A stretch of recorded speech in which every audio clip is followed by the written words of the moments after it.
कई आप सुनते होंगे, सौपन आते हैं एक आध को कि मेरा बेटा मर गया था, मरा हुआ है और मुझे दिखाई दिया। वो कहने लगा कि मैं यहाँ रहता हूँ इस घर में, वो घर भी और है कुछ दिखा है और यहाँ छुप के रहता हूँ। एक बच्चा जो था उसको पुनर्जन्म की याद थी, उसको पुनर्जन्म की याद थी अपने की, और वो 5-6 वर्ष का होते ही अपने पुनर्जन्म की सारी बातें, घर भी, गांव भी, नाम भी, माता पिता के, पत्नी के भी नाम बता दिए। वहां जाकर उन्होंने वेरीफाई भी किया कि सचमुच ये वही है। तो क्या बताता है कि उसकी मृत्यु हो गई थी किसी एक्सीडेंट में, और फिर क्या बताता है कि ये जो मेरे माता पिता वर्तमान वाले हैं ये कहीं से आ रहे थे, मैं इनके साथ साथ आ गया और फिर मां के पेट में प्रवेश कर गया। अब ऐसा कैसे है? ये है तो ये ईश्वर विधान, परमात्मा का विधान है कि जिससे संस्कार है वो उसके आसपास ही रहता है, उसमें गर्भ में भी विश्राम कर सकता है, लेकिन शरीर जब मिलेगा उसको अंदर पेट में भी, जब उसका योग बाल्य की तरफ से ही होगा, तो तब तक वो वहां एज ए प्रेत रह ले, चाहे उसको कुछ भी कहो, ऐसे रहते हैं। तो उसको व्यास जी को इस बात का यकीन नहीं हुआ, क्योंकि पेट में ना कोई भारीपन, ना कोई ऐसी बात, तो उनको ये मालूम है कि वैसे भी शरण ले लेते हैं ऋषि लोग, ये पितर बने हुए। ये भी आध्यात्मिक ज्ञान है, तत्व ज्ञान है पुण्यात्मा, और धीरे धीरे समझाओ, क्योंकि हमने तो अज्ञान ठोक रखा, आज तक कोई सर पैर कोई पता ही नहीं था किसी भी मार्ग का।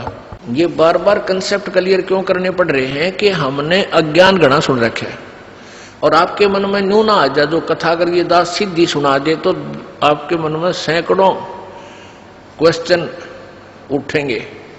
तो दास चाहता है कि इस क्वेश्चन वाली बीमारी ने गिल खत्म करता चलो, तो दास के द्वारा दिया गया ज्ञान आपके हृदय में शीघ्र समाओगा। अब व्यास की पत्नी को पता नहीं था कि तेरे पेट में गर्भ में कोई बालक भी है कि नहीं है। उनको पता भी ऐसे ऋषि लोग पितर बनकर पितर रूप में भी प्रवेश कर जाते हैं। जो पितर टाइप होते हैं, जो अच्छी आत्माएं मर गई, वो भूत बन गई, वो भी अपने ही परिजनों के अंदर समाये रहते हैं, लेकिन वो परेशान नहीं करते हैं।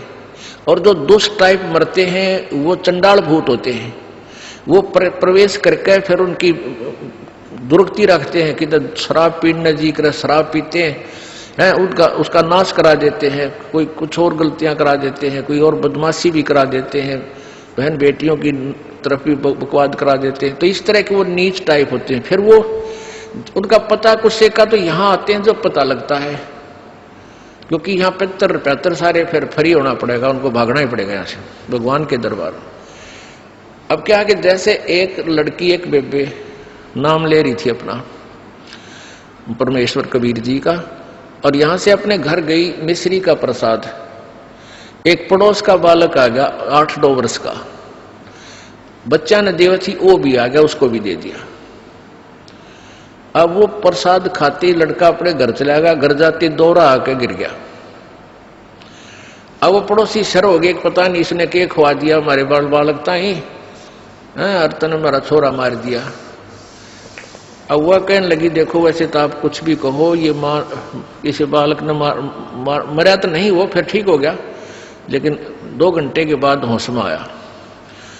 अब उस बहन ने बताया कि मैंने तो यही प्रसाद अपने बालका ती दिया था, यही आप कहते दिया था, इन्हें पूछ लो चाहिए, मेरा कोई उद्देश्य नहीं। फिर उसने आके यहाँ बताया कि महाराज जी ऐसे ऐसे हमने उस लड़का था पड़ोस में, उसने प्रसाद दे दिया, उसको दौरे आ गए और मेरी तो जान न साका कर दिया उन्हें, तो इसलिए हमने मना कर रखा किसी को ये प्रसाद मत दो। क्योंकि वो क्या था कारण कि वो प्रसाद देने से उसमें प्रेत विद्यमान था, उन्हीं का कोई पत्थर था, और वो प्रसाद खाने से परमात्मा की वाणी से उसमें वो चार्ज हो रहा था। प्रसाद उसी को कहते हैं, जैसे भगवान शंकर जी के, शिव जी के वचनों से वो गंदा अंडा चार्ज हो गया, वो उसमें फिर दोबारा से चेतनता आएगी, स्वस्थ हो गया।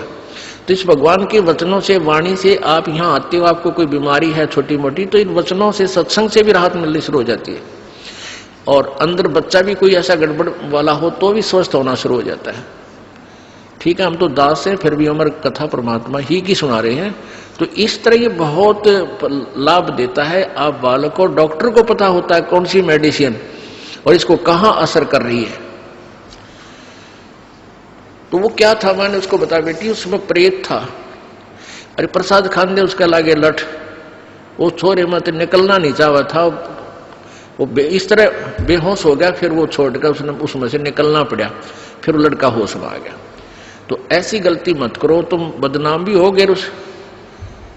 उनको कोशिश करो फिर समझाने की, नाम दिलाने की अपने मित्रों को, भाई बहनों को, पड़ोसियों को, क्योंकि मालिक के दरबार में फिर ये नहीं रहते।